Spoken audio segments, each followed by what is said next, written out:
La crueldad del paganismo romano castigada. Bienvenidos nuevamente a todos los que nos escuchan.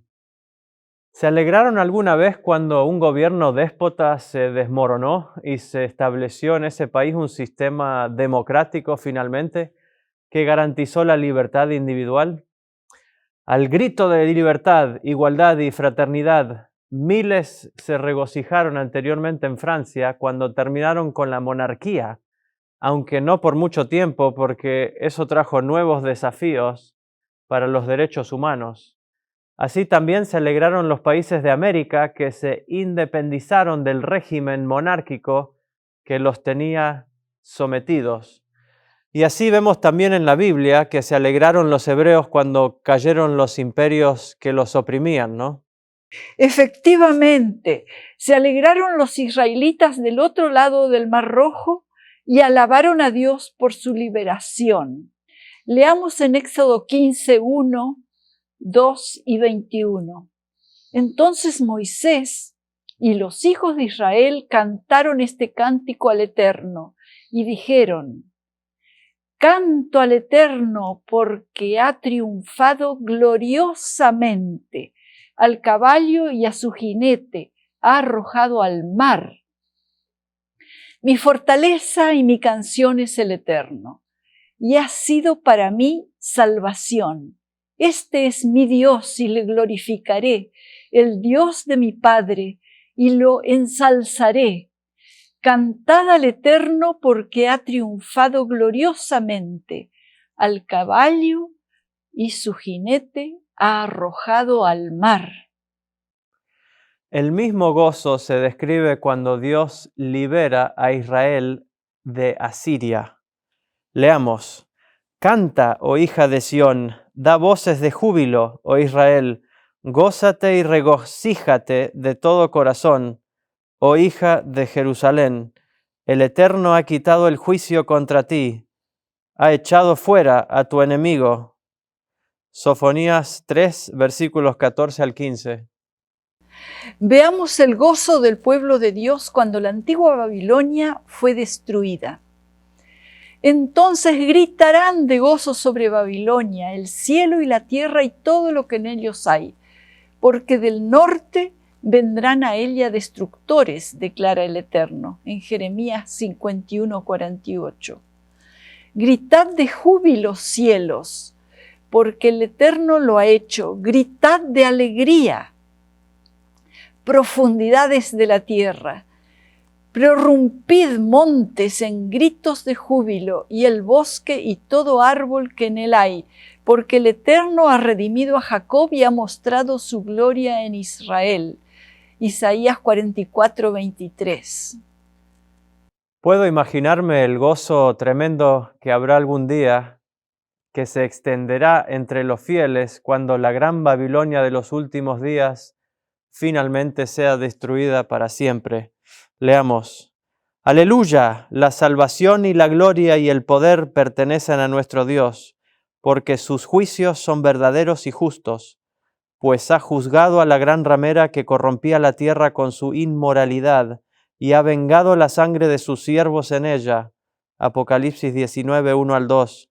Regocíjate sobre ella, cielo, y también vosotros, santos, apóstoles y profetas, porque Dios ha pronunciado juicio por vosotros contra ella. Apocalipsis 18, 20. ¿Qué contraste habrá entonces? Al clamor de los mártires por la venganza divina, seguirá el cántico de victoria de Moisés y del Cordero, después que las plagas completen la ira de Dios. Apocalipsis 15, 1 al 4. Pero tengo una pregunta. ¿Podemos regocijarnos en la desgracia que cae sobre otros sin importar cuánto mal hayan hecho? Porque eso es lo que pasa cuando Dios castiga al opresor. Cuando cayó Babilonia y los judíos pudieron volver a su tierra, los gritos de alegría por la liberación se mezclaron con los llantos de los más viejos que vieron las ruinas de lo que una vez fue la gloria de Israel. Así también habrá alegría cuando el reino de Satanás termine y al mismo tiempo Dios enjugue las lágrimas de los redimidos por los que perdieron en este mundo. ¿Cómo no nos vamos a alegrar del castigo divino contra el imperio enemigo algún día, especialmente cuando ese reino es destruido para siempre y no podrá hostigarnos más? Cuando Dios quita esa carga de nosotros, no solo sentimos alivio de nuestra tribulación, sino también gratitud a Dios y alegría por su liberación. El apóstol Pablo fue claro al decir que es justo delante de Dios pagar con tribulación a los que os atribulan, y a vosotros que sois atribulados, daros reposo con nosotros cuando se manifieste el Señor Jesús desde el cielo con los ángeles de su poder en llamas de fuego, para dar retribución a los que no conocieron a Dios, ni obedecen al Evangelio de nuestro Señor Jesucristo, los cuales sufrirán pena de eterna perdición. 2 Tesalonicenses 1, 6 al 10. Hay alegría también cuando Dios ejecuta sus juicios contra Roma mediante los ejércitos invasores que tocan la trompeta contra ella. Los juicios de trompeta no son solo una respuesta al clamor de los justos oprimidos. Son también una manifestación restringida de la ira de Dios que se derrama a lo largo de la historia contra los que oprimen a su pueblo. Esa ira se consuma en la última trompeta que contiene las 7 últimas plagas, siendo que el castigo divino de las 6 primeras trompetas Dios lo mitiga con misericordia. No se destaca en ese castigo la alegría que acompaña a la liberación divina. Esa alegría parece reservada para la 7ª trompeta cuando todo llega a su fin y la liberación es final. Es cierto, las trompetas son una manifestación de la ira de Dios contra los que angustian a su pueblo. Pero solo en la última trompeta se resalta la gratitud a Dios, cuando su ira se consuma contra el mundo. Hay grandes voces en el cielo que agradecen a Dios cuando finalmente asume su reino, sabiendo que eso ocurrirá para siempre. Leamos. Te damos gracias, Señor Dios Todopoderoso, el que eres y que eras y que has de venir, porque has tomado tu gran poder y has comenzado a reinar. Apocalipsis 11:17. Será bueno ver esa relación de la 7ª trompeta con las plagas, ya que en las plagas se derrama la ira de Dios sin misericordia hasta destruir por completo a Babilonia de los últimos días, esto es a Roma, con ella el mundo entero. Basta con leer acá solo 2 pasajes para mostrar la relación de la 7ª trompeta con las 7 últimas plagas. Notemos que en la descripción de las trompetas no se dice que son las últimas que se dan en la tierra. Eso se dice solo de las 7 plagas, no solo de la última. Todas las 7 plagas son finales, mientras que los juicios de trompetas son parciales y se incrementan con los ayes de la 5ª y 6ª trompetas hasta consumarse en la 7ª y última trompeta. Leamos lo que dice Apocalipsis 11:18 de la 7ª trompeta y luego Apocalipsis 15:1 de las 7 plagas. Se airaron las naciones y tu ira ha venido, y el tiempo de juzgar a los muertos y de dar el galardón a tus siervos los profetas, a los santos y a los que temen tu nombre, a los pequeños y a los grandes, y de destruir a los que destruyen la tierra. Vi otra señal en el cielo, grande y maravillosa, 7 ángeles que tenían 7 plagas, las últimas, porque en ellas se consuma la ira de Dios. Resulta claro que la ira de Dios se acrecienta contra el Estado perseguidor, sobre el gobierno imperial, hasta que se derrama sin misericordia al final. Pero ¿qué responsabilidad tiene el Imperio Romano pagano en la persecución de los mártires de los primeros siglos? Resulta más fácil entender el castigo divino a su pueblo cuando teniendo la luz del Evangelio no lo cumple. Pero ¿cómo mide Dios la responsabilidad de los gobiernos paganos que no tienen el Evangelio? En los 2 primeros capítulos del libro de Amós vemos que Dios juzga desde su morada en Sión no solo a su pueblo, sino también a las naciones por su crueldad. Y el Espíritu de Dios obra aún en aquellos que no tienen el Evangelio, de tal manera que su conciencia los justifica o condena, como lo reconoció el apóstol Pablo. Todos los que sin ley han pecado, sin ley también perecerán sin la ley escrita. Y todos los que bajo la ley han pecado, por la ley serán juzgados.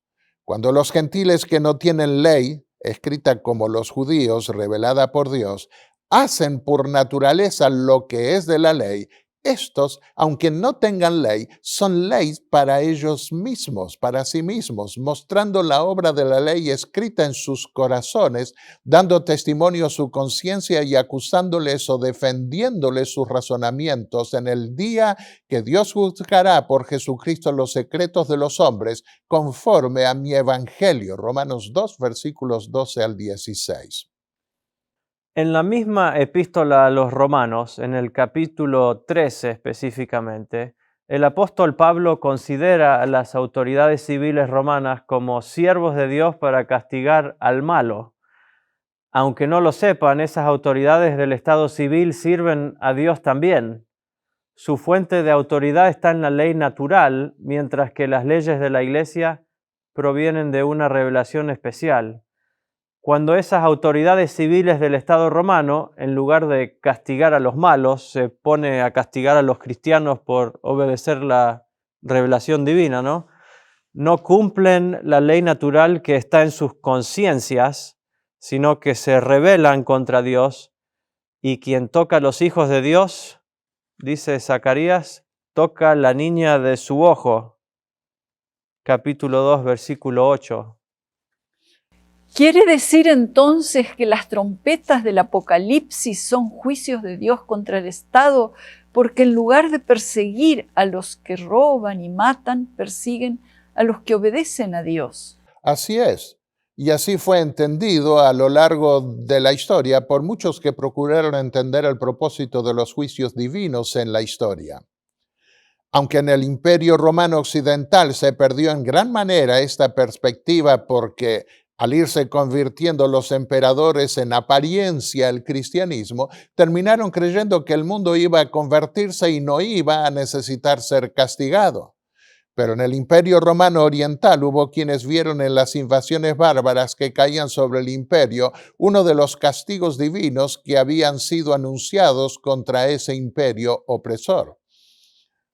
Según vimos ya en los primeros 2 diálogos sobre las trompetas, los adventistas heredaron del protestantismo la interpretación sobre las primeras 4 trompetas que vieron cumplirse en las invasiones bárbaras. ¿Por qué algunos están cambiando hoy esa interpretación desde mediados del siglo pasado? Por ejemplo, en lugar de mantener el foco del juicio divino contra el Imperio Romano, lo desvían ahora a la destrucción de Jerusalén como siendo descrita en la primera trompeta. Porque en lugar de tratar de entender el propósito de los juicios divinos que allí se revelan, quieren arreglar el Apocalipsis de otra forma. Quieren forzar la estructura literaria del Apocalipsis a su manera, pretendiendo que cada iglesia, cada sello y cada trompeta deben cuadrar numéricamente en la misma fecha histórica. Y como la primera trompeta habla de fuego, piensan que eso pudo haberse cumplido en la destrucción de Jerusalén en el año 70, mientras que la caída de Roma se dio en el siglo V. Pero la destrucción de Jerusalén ocurrió 40 años después que Jesús y los apóstoles organizaron la Iglesia de Dios, de manera que tampoco pueden argumentar que esa destrucción parte del Pentecostés, cuando comienza el cristianismo. Y si se argumenta que la primera trompeta de guerra describe un fuego, Debe recordarse también que Roma fue quemada en parte en la primera invasión bárbara que logró penetrar en su capital occidental. Además, la primer trompeta anunciaba que solo la tercera parte de Roma iba a ser destruida. Pero la ciudad de Jerusalén fue destruida por completo y los judíos que no murieron procuraron huir. El historiador Josefo, contemporáneo de la destrucción de Jerusalén, lo confirmó al escribir que ahora, como el ejército no tenía más personas para matar ni nada que saquear, porque no quedaban más objetos de su furia, César dio órdenes de que demolieran toda la ciudad y el templo. Leemos lo mismo en el libro El conflicto de los siglos de Elena de White. Veamos. Destruido el templo, no tardó la ciudad entera en caer en poder de los romanos. La ciudad y el templo fueron arrasados hasta sus cimientos. El solar sobre el cual se irguiera el santuario fue arado como campo. Jeremías 26, 18. Los que sobrevivieron fueron llevados cautivos, vendidos como esclavos, conducidos a Roma para enaltecer el triunfo del conquistador, arrojados a las fieras del circo o desterrados y esparcidos por toda la tierra. En cambio, en la primera invasión bárbara, Roma fue destruida parcialmente, como lo había anticipado la primera trompeta del Apocalipsis. Gran parte de la ciudad fue quemada con fuego y eso concuerda perfectamente con lo predicho. Además, ¿debía el imperio romano que oprimía a los cristianos ser el instrumento del castigo o el objeto del castigo? Es algo para contender, ¿no? Para cuando Juan describió el Apocalipsis, Jerusalén ya había sido destruida hacía un cuarto de siglo y las iglesias estaban sufriendo bajo el yugo romano. Juan comenzó su libro diciendo que iba a escribir lo que iba a suceder pronto, no lo que ya había sucedido. Recordemos que en esa época el mundo no estaba dividido históricamente entre antes de Cristo y después de Cristo. Esa división de la historia vino mucho después. En la primera visión de Juan, Jesús se dirige primero a las 7 iglesias del Asia que existían en sus días, mucho después de la destrucción de Jerusalén. Él y las iglesias miraban hacia adelante al imperio romano que los perseguía y se preguntaban cómo iba a terminar el mundo. La tribulación por la que estaban pasando Juan y los cristianos en sus días era la que el imperio romano les infligía. De manera que tenemos que buscar el cumplimiento del juicio de Dios sobre ese imperio, no sobre una ciudad ya destruida. En las profecías de Daniel vemos que las descripciones de los imperios que se suceden se cumplen en el periodo correspondiente a esos imperios. Están Babilonia, Medio Persia, Grecia y Roma. Pero si ponemos la primera trompeta en el siglo IV, ¿por qué la primera iglesia y el primer sello en su proyección profética se ubican en el primer siglo? Es por eso que los que quieren arreglar la estructura literaria del Apocalipsis requieren que cada séptuple visión del Apocalipsis se cumpla en la misma época sucesiva. Sí, eso es imposible tratar de sincronizarlo de esa manera. Pero recordemos que a diferencia de la visión del capítulo 7 de Daniel, en la visión del capítulo 8, el primer reino no comienza con Babilonia, sino con Medo-Persia, porque el imperio babilónico ya había caído. Lo mismo tenemos que ver en el Apocalipsis. Jerusalén ya había sido destruida y Juan comienza a abordar el problema presente y futuro que era el imperio romano que oprimía a las iglesias. Además, Daniel refiere 4 imperios sucesivos, mientras que Juan considera solo el último de esos 4 imperios, el romano. El propósito del mensaje a las iglesias y de los sellos no es el mismo que el de las trompetas. Por ejemplo, en la visión de los sellos vemos la manera en la que las iglesias pactan con Dios en sus diferentes períodos, y en las trompetas se anuncia cómo Dios juzga y castiga a un solo imperio, el romano. Esos diferentes propósitos se cumplen dentro del imperio romano en sus diferentes fases, no en 7 imperios sucesivos. Están también los 7 truenos y las 7 plagas que no se cumplen en forma sucesiva en cada iglesia, en cada sello y en cada trompeta, sino al final. Podríamos mencionar también los 7 montes de Apocalipsis 17, que representan, ¿no?, a todos los imperios de la historia, en una división temporal que no coincide tampoco con cada una de las séptuples series proféticas. Y leamos una declaración del espíritu de profecía muy significativa que muestra que el imperio pagano de los romanos fue el que produjo la mayor tribulación cristiana. Dice así: La hilación profética en la que se encuentran estos símbolos empieza en el capítulo 12 del Apocalipsis, con el dragón que trató de destruir a Cristo cuando nació. En dicho capítulo vemos que el dragón es Satanás. Apocalipsis 12:9. Fue él quien indujo a Herodes a procurar la muerte del Salvador. Pero el agente principal de Satanás al guerrear contra Cristo y su pueblo durante los primeros siglos de la era cristiana fue el Imperio Romano, en el cual prevalecía la religión pagana. Así que si bien el dragón representa primero a Satanás, en sentido derivado es un símbolo de la pagana Roma. Sí, no hay duda. Para Elena de White, el imperio romano era el agente principal de Satanás en su intento de destruir a su pueblo durante los primeros siglos de la era cristiana.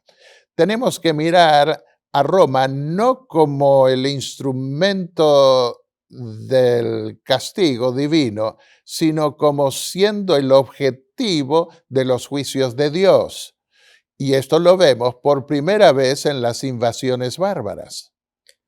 Pero algunos dicen que Elena de White nunca se refirió a las invasiones bárbaras que invadieron al Imperio Romano como habiéndose cumplido en las primeras 4 trompetas. ¿Es cierto eso? Ella aceptó la interpretación que los pioneros habían tomado de los protestantes sobre todas las trompetas. Lo vimos en el segundo diálogo de esta serie. Le escribió a Uriah Smith, quien formó parte del comité que investigó una presunta nueva luz que un tal Owen quería introducir sobre las trompetas, que era el diablo quien procuraba introducir esa presunta nueva luz, y advirtió que habría más intentos en el futuro de abrir una brecha equivalente en la interpretación que la Iglesia tenía sobre el tema.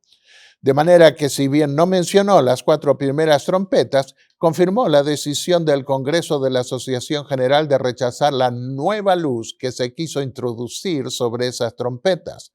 Más aún, pudo verse que esa nueva interpretación iba a desestabilizar nuestro mensaje profético. Leamos lo que escribió.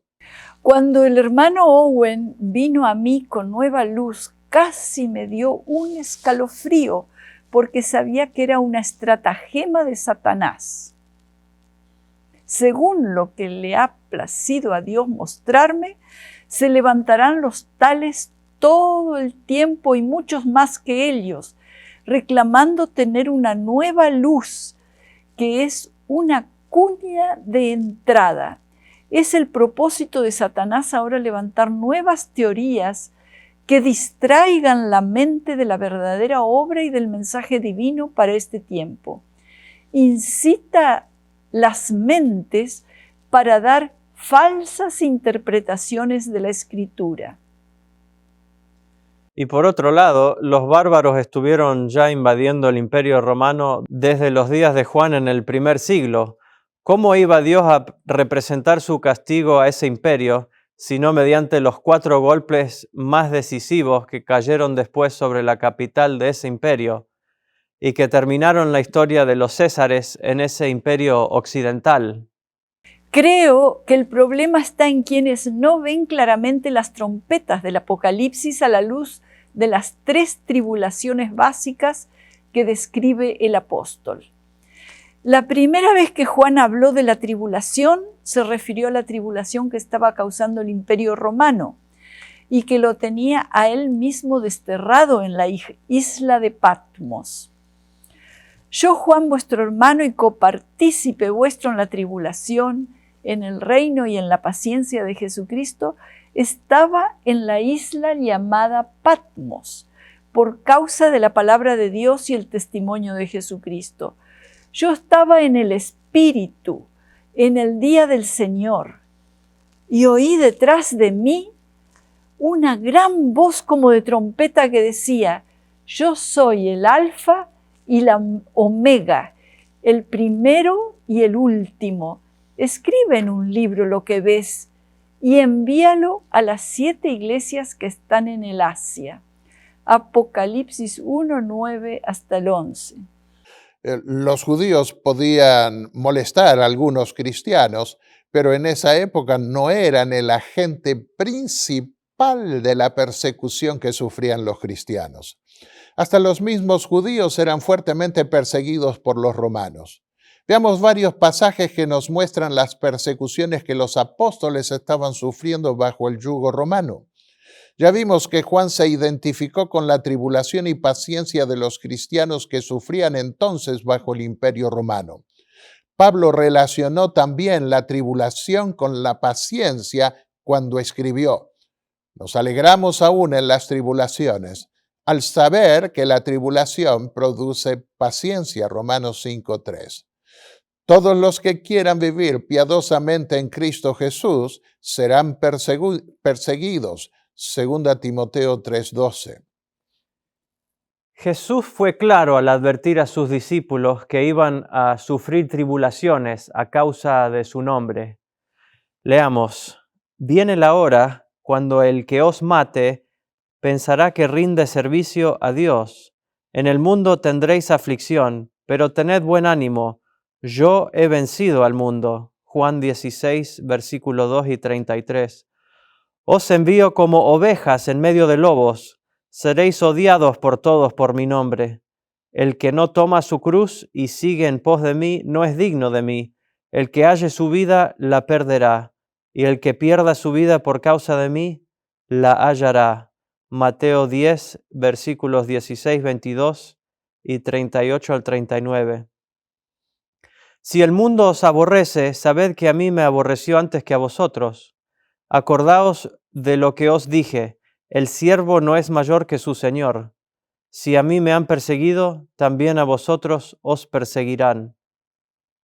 Juan 14, 18. Y Jesús le anunció a Pedro hasta cómo iba a morir: muerte de cruz. De manera que cuando le llegó la hora, Pedro pidió como última merced a sus verdugos romanos que lo crucificasen cabeza abajo, porque no se sentía digno de morir como su Señor.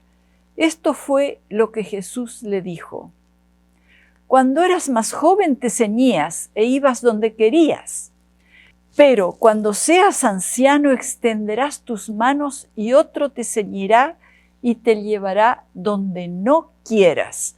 Juan 21, 18. Tal vez pocos, después de Jesús, padecieron tanto por predicar el Evangelio como el apóstol Pablo. El paganismo vio el peligro de su predicación para sus propios intereses y se levantó contra él. Una síntesis notable de sus tribulaciones la leemos en su carta a Timoteo y a los Corintios. Pero tú conoces mis persecuciones, padecimientos, como los que sufrí en Antioquía, Iconio y Listra. ¡Qué persecuciones! Y de todas ellas me libró el Señor. 1 Timoteo 3, 10 y 11. Dios nos asignó como a sentenciados a muerte. Hemos llegado a ser un espectáculo para todo el mundo, tanto para los ángeles como para los hombres. 1 Corintios 4, 9. Hay tantos testimonios de la fe heroica de los cristianos que se mantuvieron fieles en esos primeros siglos del cristianismo que un repaso de ellos sería grandemente edificante. Pero debemos aquí contentarnos tal vez con uno de esos testimonios dado por Tertuliano en el siglo III. Atormentadnos, condenadnos, desmenuzadnos, ya que vuestra maldad es la prueba de nuestra inocencia. De nada os vale vuestra crueldad, mas somos cuanto derramáis más sangre, porque la sangre de los cristianos es semilla. Moría un cristiano en el circo romano despedazado por las fieras y su testimonio de fe ante la muerte era tan poderoso que 10, 20, 50 averiguaban la razón de ese testimonio heroico tan diferente al de otros que también morían. Y al escuchar el Evangelio se convertían al cristianismo. Veamos la primera trompeta otra vez. ¿Quién fue el primer rey bárbaro germano que logró penetrar dentro de la ciudad de Roma? ¿Y qué fue lo que hizo para que los cristianos identificasen luego su invasión con la primera trompeta del Apocalipsis? Fue el rey visigodo Alarico. Leamos primeramente la descripción de la primera trompeta.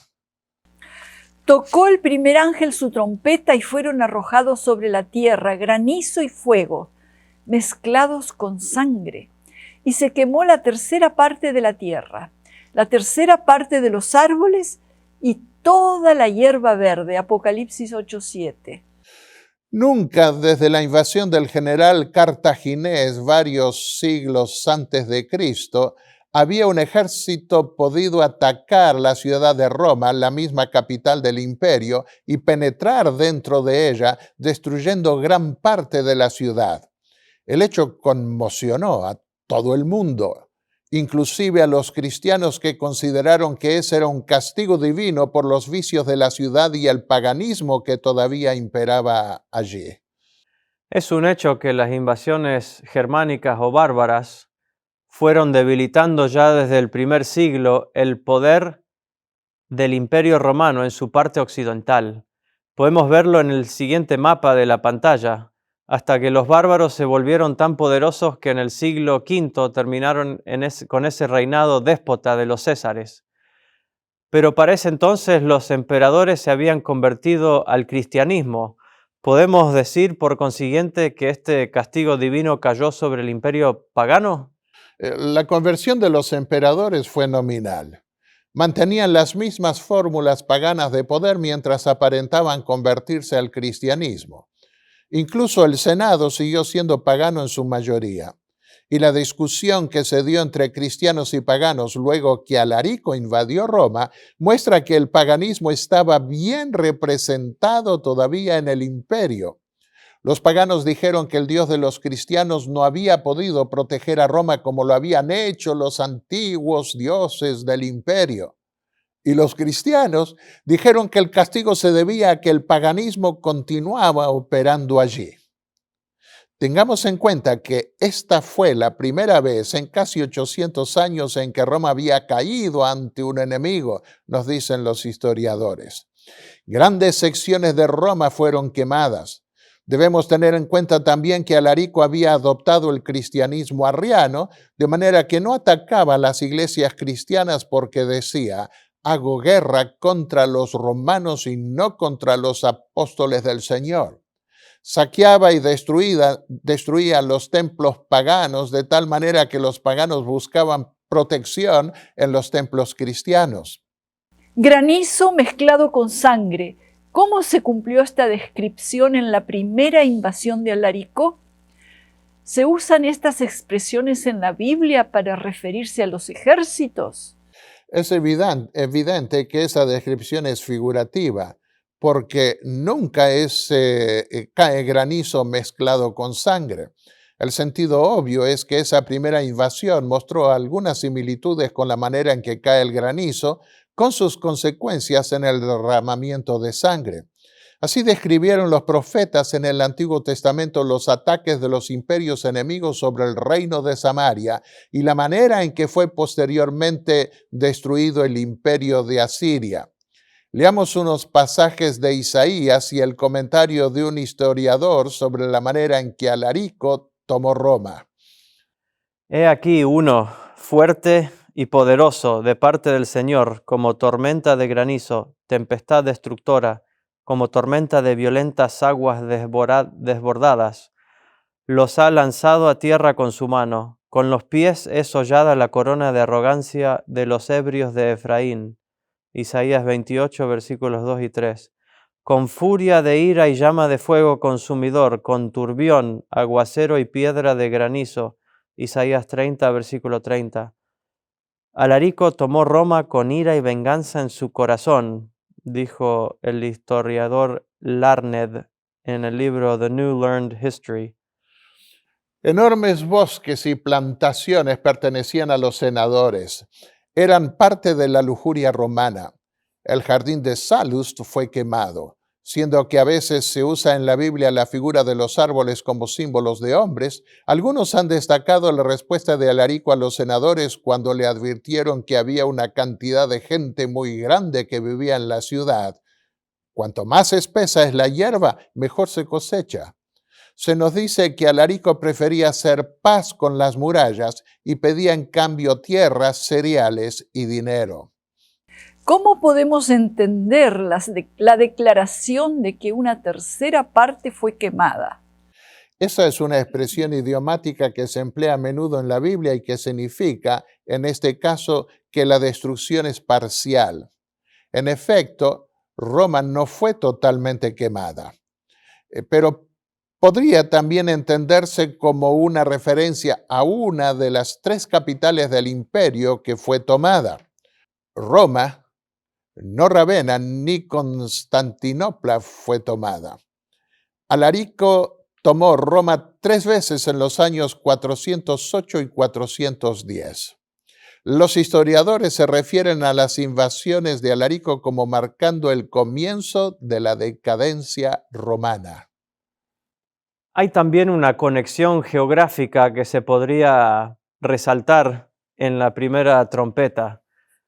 El granizo se forma con irrupciones de aire frío en las nubes y los godos descendieron del norte, de donde proviene el frío en Europa. Si este es el caso, entonces la siguiente trompeta debía provenir del sur, de donde viene el calor, porque en esta segunda trompeta vemos una montaña ardiente cayendo al mar. Correcto. La segunda trompeta muestra una montaña ardiendo que cae al mar. Y el nombre del siguiente general bárbaro fue Genserico, rey de los vándalos. Él tomó Roma por segunda vez. Leamos. Tocó el segundo ángel su trompeta y fue arrojado al mar algo que parecía una enorme montaña envuelta en llamas. La tercera parte del mar se convirtió en sangre y murió la tercera parte de los seres vivientes que viven en el mar. También fue destruida la tercera parte de los barcos. Apocalipsis 8, versículos 8 al 9. Llama la atención la exactitud de la descripción, porque esa gran montaña ardiendo cae en el mar. Y el siguiente general que invadió Roma, llamado Genserico, cumplió a la perfección ese juicio divino. Es tan notorio ese cumplimiento que algunos adventistas modernos que erróneamente procuraron identificar la primera trompeta de guerra con la destrucción de Jerusalén por los romanos, saltaron a la invasión de Genserico para proyectar la segunda trompeta. Pero la invasión de Alarico fue tan importante como la de Genserico. ¿Por qué habrían estos nuevos teólogos de ignorar esa invasión para hablar solo de Genserico? Es cierto, no tiene mucho sentido hablar de uno de los grandes guerreros que acabaron con el poderío romano dejando de lado a los otros que describe el Apocalipsis y confirma la historia. Pero comencémonos preguntando, ¿quién fue Genserico? Genserico fue el famoso rey de los vándalos que se estableció en el norte de África y se transformó en el pirata más temible del mar Mediterráneo por medio siglo. Se consideraba a sí mismo como el azote de Dios y fue rey desde el 428 al 477. Es reconocido universalmente como el temible rey del mar, el terror de las islas y de los navegantes, cito literalmente a historiadores seculares. Saqueaba las ciudades y pueblos de las costas, así como todo barco que se atrevía a lanzar al mar. Roma fue saqueada en el verano del año 455. Es un hecho de que la descripción de Juan refiere confrontaciones navales, porque dice que 1/3 de los barcos fue destruido. 2 enormes flotas intentaron enfrentarlo en el mar, una formada en Roma y la otra en Constantinopla. Esta última fue la flota bizantina más grande jamás vista antes ni después en el Mediterráneo. Ambas flotas fueron diezmadas y destruidas y sus tripulantes arrojados al mar con pocos barcos que pudieron escapar. Pirene, el historiador belga, concluye diciendo que desde ese momento el imperio occidental estaba perdido. Privado del dominio de la parte central del Mediterráneo, Constantinopla no podía ya hacer nada en favor de Roma. Pero leamos la descripción histórica de cómo se dio esa confrontación marítima. El Imperio Oriental armó y tripuló más de 1000 barcos que transportaron un ejército de 100.000 guerreros elegidos. Esta arma costó 1.300 quintales de oro y nunca más ese imperio pudo levantar en armas otra armada y ejército iguales a los de esta expedición. La causa de Genserico parecía perdida. Al ser sitiado, pidió a los romanos 3 o 4 días antes de rendirse. Esperó la llegada de la niebla y cuando ésta apareció, envió sus brulotes hacia el denso bosque de los pesados trirremes bizantinos, atacándolos con todas sus armas de guerra. La grandiosa y altiva armada fue destruida a pesar de la heroica resistencia de algunos capitanes. Este gigantesco esfuerzo había costado a los romanos la mitad de su ejército. Así, Genserico pudo satisfacer más que nunca sus instintos de venganza y sangre recorriendo y devastando costas e islas de ambos imperios, sin temor a encontrar resistencia en ningún lugar, escribió el historiador Dan, en la página 510. La descripción del Apocalipsis dice también que la tercera parte del mar se convirtió en sangre. ¿Se trata de un símbolo o de un cumplimiento literal?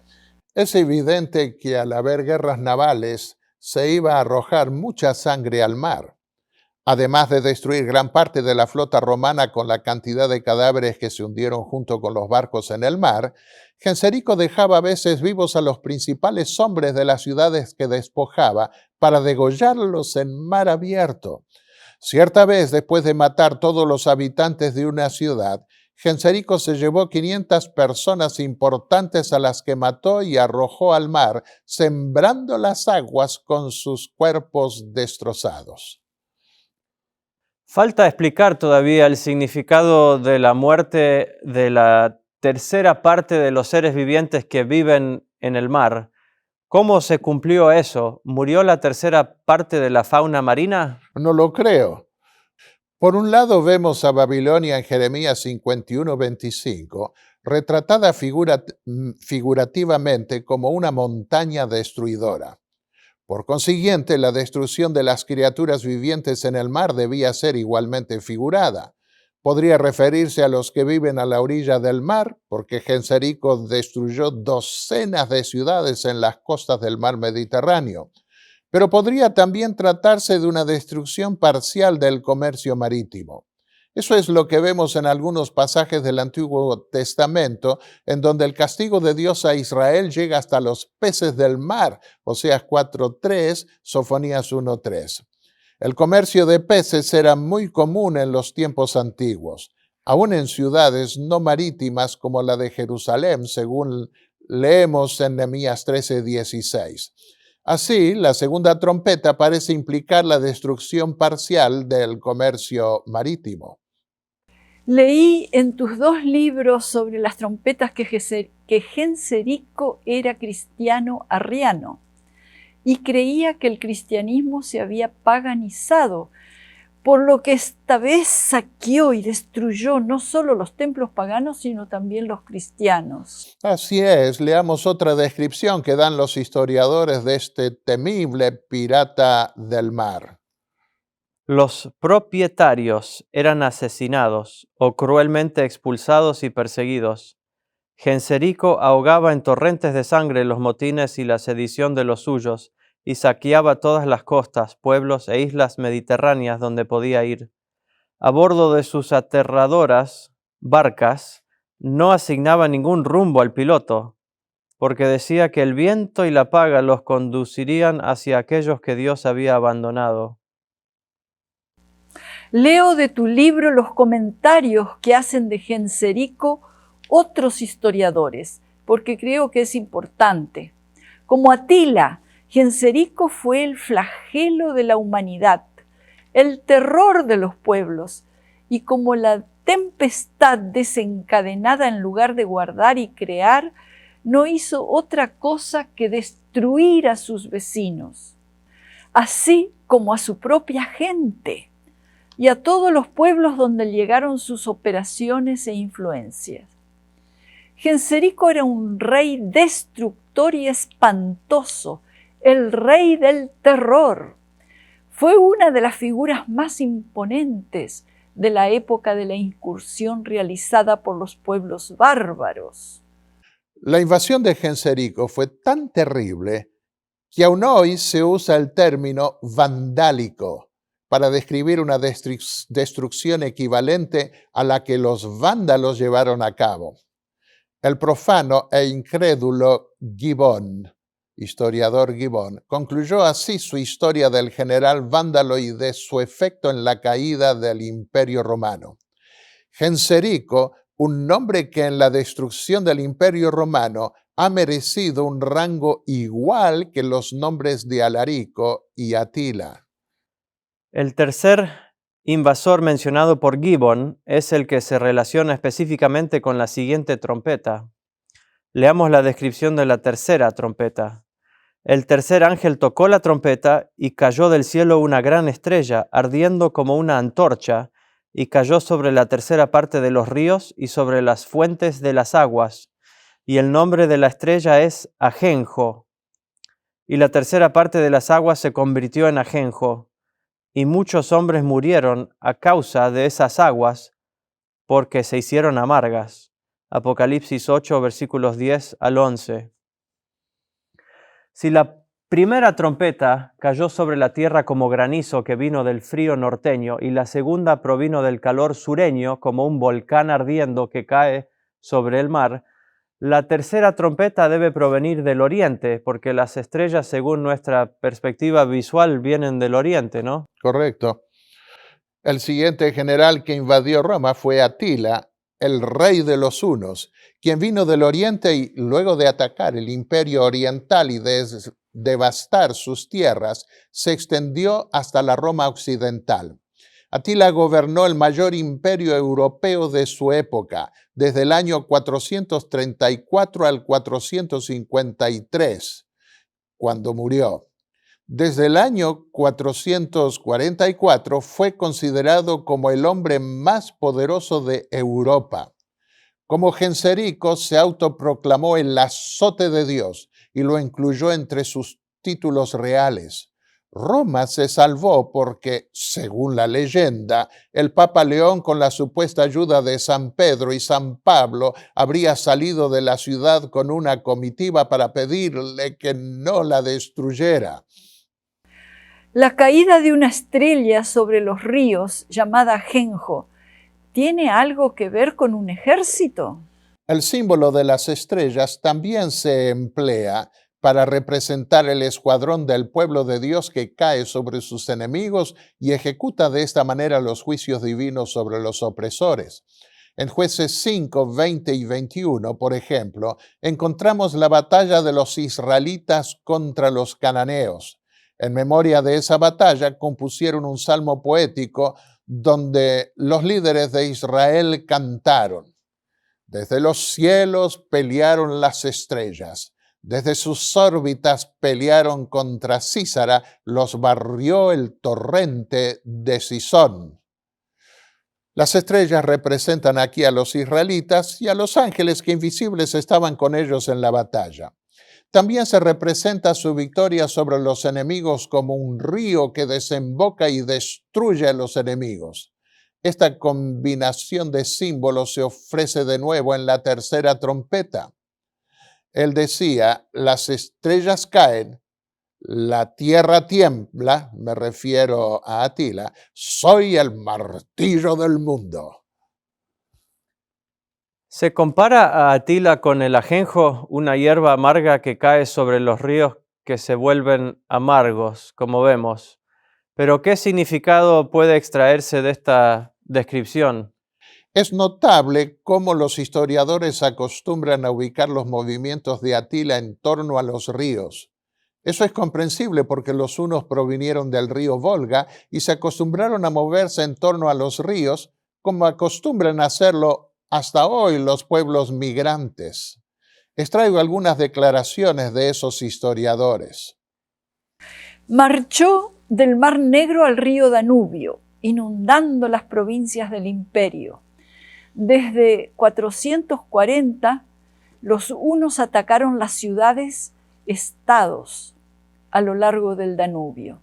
Después de cruzar el Danubio, devastaron las ciudades del Illyricum y los fuertes sobre el río, golpeando a lo largo del Danubio, avanzando a lo largo del río Nisava. Atila se detuvo finalmente en el río Po. Después de cruzar el Volga, Atila gobernó los hunos al norte del Danubio, desde el Don hasta el Rin. ¿Se volvieron amargos esos ríos literalmente? ¿Cómo entendemos el término ajenjo? Se menciona el ajenjo en Amós 5, 7 y 6, 12, para referir al castigo divino que destruye lo que más quiere su pueblo apóstata. Eso produce amargura, según Lamentaciones 3, 15 y 19. El castigo divino mediante el ejército asirio implicaba dispersión y muerte con amargura en Jeremías 8, 14, 9 y 15.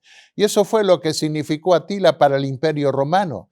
Convirtió la riqueza, la abundancia y la vida representadas por los ríos y manantiales de agua en torrentes de persecución, dispersión, desolación y muerte. Más de 100 ciudades fueron absolutamente arrasadas y hasta decapitó a veces a niños. Un número similar de ciudades fueron perdonadas cuando lo reconocían al pagarle un tributo exorbitante para un imperio exhausto por la lujuria, la extravagancia del dinero y la preparación para la guerra, nos cuenta Pirene en su libro Historia Universal 704. Las hijas e hijos más bellos y robustos fueron tomados como esclavos. Debía asombrarnos que los historiadores usasen palabras semejantes a las que vemos en la tercera trompeta. Toda Italia estaba asombrada y desanimada por las sucesivas noticias de repetidos desastres. Hablan de una decadencia universal y refieren que en el año 453 su muerte liberó al imperio del mayor peligro de la historia. Después de entrar en el palacio de los emperadores en Milán, Atila vio una pintura que los representaba en el trono pisoteando a los reyes bárbaros. Sonrió y les hizo pintar a los césares vertiendo sacos que contenían oro a sus pies. Decía también: los generales de los emperadores son sirvientes, los generales de Atila son emperadores. Pirene concluye que en el año 453 su muerte libró al imperio del peligro más grande de la historia. De nuevo, los que ven solo a Genserico entre las primeras 4 trompetas distorsionan la historia, por ignorar a Alarico y a Atila, como estando al mismo nivel de la destrucción del imperio romano. El cuadro profético que nos da el Apocalipsis es el de una declinación del imperio romano y nos introduce en la edad oscura, como se la llamó después. Pongamos en perspectiva las primeras 4 trompetas, como ven. La primera trompeta cae como granizo que viene del norte. La segunda cae como una montaña ardiendo del calor del sur sobre el mar. La tercera viene del este como las estrellas. De manera que la cuarta trompeta tiene que ver con el ocaso de los emperadores. Leamos. El cuarto ángel tocó la trompeta y fue herida la tercera parte del sol y la tercera parte de la luna y la tercera parte de las estrellas, para que se oscureciese la tercera parte de ellos, y no hubiese luz en la tercera parte del día y asimismo de la noche. Apocalipsis 8, versículo 12. El lenguaje es simbólico, por supuesto, por eso no sucede en la naturaleza. El sentido es que la intensidad de la luz se opaca durante el día en el caso del sol y durante la noche en el caso de la luna y de las estrellas. Por consiguiente, su oscurecimiento debía implicar pérdida de poder. En la Biblia, el sol, la luna y las estrellas son un símbolo de esplendor y poder. Génesis 1, 16 y 18. Salmos 136, 8 y 9. Jueces 5, 31. Creo también que la oscuridad implica pérdida de poder del imperio. Así describe el profeta Ezequiel el castigo divino sobre el imperio egipcio cuando es destruido por los babilonios. Cuando te haya extinguido, cubriré los cielos y haré entenebrecer sus estrellas. El sol cubriré con nublado y la luna no hará resplandecer su luz. Haré entenebrecer todos los astros brillantes del cielo por ti, y pondré tinieblas sobre tu tierra, dice el Eterno. También turbaré el corazón de muchos pueblos, cuando haga llegar la noticia de tu destrucción entre las naciones hasta tierras que no has conocido. Ezequiel 32, 7 al 9. El fundador de Roma fue Rómulo y el primer emperador Augusto. Llama la atención el hecho de que el último emperador fuese Rómulo Augusto. Tenía 12 años cuando fue coronado. Este golpe final contra el Imperio Romano Occidental vino de otro rey bárbaro, Odoacro, un general érulo, que en el año 476 hizo abdicar al joven y débil emperador que quedaba en Roma, Rómulo Augusto. Su deposición por Odoacro marca el fin del Imperio Romano Occidental, la caída de la antigua Roma y el comienzo de la Edad Media o Edad Oscura, como se la llamó, en la Europa Occidental. Es el ocaso de los emperadores. El Senado no tuvo más remedio que ratificar la decisión argumentando que solo un emperador en Constantinopla era suficiente para gobernar el imperio. Odoacro, sin embargo, despreciaba a Zeno, el emperador oriental. Más tarde fue vencido por Teodorico, el rey bárbaro de los ostrogodos, quien gobernó Italia por varios años, mostrando que la gloria de los Césares había sucumbido para siempre. Nunca más se verían emperadores en la antigua capital del imperio, y el Senado cesó también sus funciones unos años más tarde. Ravenna y Constantinopla permanecieron como sedes del Imperio Romano Oriental. Solo una tercera parte del imperio cayó, a saber, Roma. Quiere decir que los intérpretes historicistas de la cuarta trompeta estaban en lo cierto cuando vieron en el oscurecimiento de los cuerpos celestiales la declinación del emperador occidental, quien estaba representado por el sol, del consulado por la luna y del senado por las estrellas, ya que se creía que la autoridad de los emperadores provenía de los astros. Jerónimo, el famoso traductor de la Biblia al latín, quien vivió en la época cuando Alarico se apoderó de Roma, escribió acerca de esta invasión y anticipó la consecuencia final para la Roma imperial. Clarissimum terrarum lumen extinctum est. El sol glorioso del imperio ha sido extinguido. También puede sugerirse que solo la tercera parte del sol, de la luna y de las estrellas fue afectada, dañando la luz durante el día y la noche, mostrando que el culto pagano estaba perdiendo poder, pero que no se había extinguido por completo. A medida que los cristianos vencían a los paganos, el culto de los cuerpos celestiales fue desapareciendo, pero su adoración fue reemplazada por una idolatría, ¿no? Semejante, que tomó muchos símbolos paganos y los aplicó primero a Cristo y luego por extensión a sus presuntos santos vicarios y vírgenes de la iglesia. Escribió Elena de White de eso, ¿no? En el siglo VI, el papado concluyó por afirmarse. El asiento de su poder quedó definitivamente fijado en la ciudad imperial, cuyo obispo fue proclamado cabeza de toda la iglesia. El paganismo había dejado el lugar al papado. El paganismo, que parecía haber sido vencido, vino a ser el vencedor. Su espíritu dominó a la iglesia, sus doctrinas, ceremonias y supersticiones se incorporaron a la fe y al culto de los que profesaban ser discípulos de Cristo.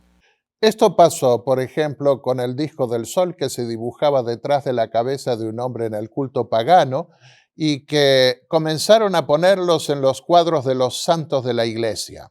Esa costumbre se implementó en la tonsura circular del clero romano.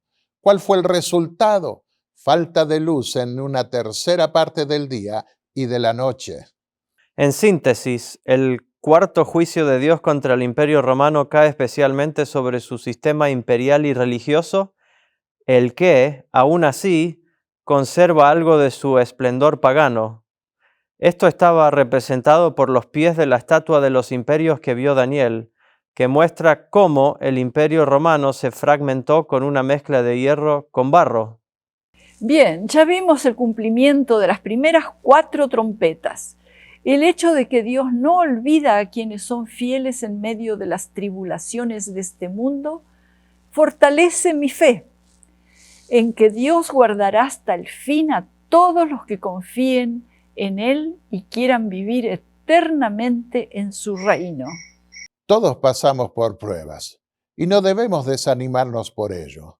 Cada prueba por la que pasamos nos ayuda a ser más humildes y a apreciar más el sacrificio que Jesús hizo por nosotros para que pudiésemos vivir eternamente en su reino. Pero aunque suframos tribulaciones, aunque nos maltraten y aunque parezca de a momentos que Dios no interviene, debemos esperar en Él. Sus castigos contra nuestros opresores podrán demorar, pero a su tiempo el Señor los ejecutará y nos liberará de todas nuestras luchas. Concluyamos con la descripción apocalíptica del ejército celestial en la segunda venida de Cristo. Vi el cielo abierto, y aquí un caballo blanco, y el que lo montaba se llamaba Fiel y Verdadero, y con justicia juzga y pelea. Y los ejércitos celestiales vestidos de lino finísimo, blanco y limpio, le seguían en caballos blancos. De su boca sale una espada aguda para herir con ella a las naciones, y él las regirá con vara de hierro. Y él pisa el lagar del vino del furor y de la ira del Dios Todopoderoso. Y en su vestidura y en su muslo tiene escrito ese nombre, Rey de Reyes y Señor de Señores. Apocalipsis 19, 11 al 16. Amén. Amén.